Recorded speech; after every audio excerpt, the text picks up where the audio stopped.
This film certainly was a great surprise. I can definitely say that.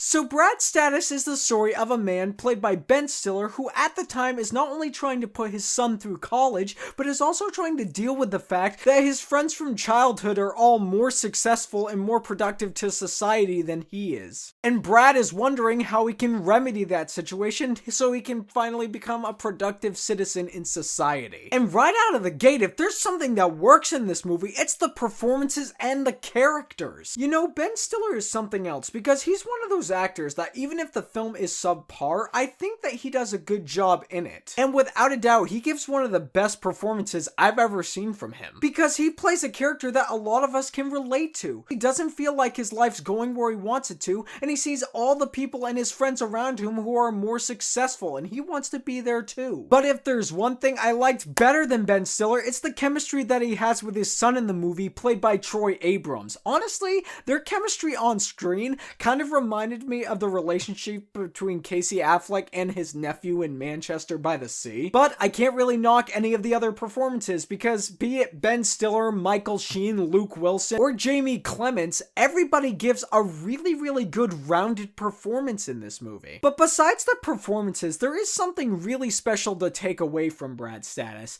and it's the fact that this film really can connect and reach out to everybody. And it's because something I already said, there are some points in our lives where we feel like we're not doing as much as we should, and we see all of these people around us, and we just kind of envy them and don't really feel as if we'll get there. And let's face it, in this age of social media where people can just post their happy-go-lucky pictures on the internet, it kind of makes things worse. The movie was also funny in a very human and realistic way. Cause let's face it, humanity as a whole is a bit ridiculous, and at points we're going to say some stuff that is either not appropriate for that moment or is just awkward all around. If I have problems with Brad's Status, I'd say that during the second act, things begin to drag on a little bit more than they should have. If the movie had cut back by about 15 minutes, it would have been perfect. But guys, Brad's Status is charming, it's heartwarming, it's funny, and it gives a pretty darn good lesson about social media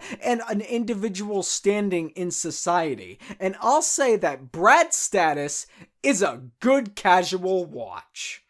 But as always, it is what you guys say that matters. So have you had a chance to see Brad's Status yet? And what did you think of it? More importantly, what is your favorite Ben Stiller role? Whatever you may think, leave a comment down below telling me your thoughts. And if you like what you've seen here and you want to see more, click right there and subscribe and become part of the fray of nerds who love cinema.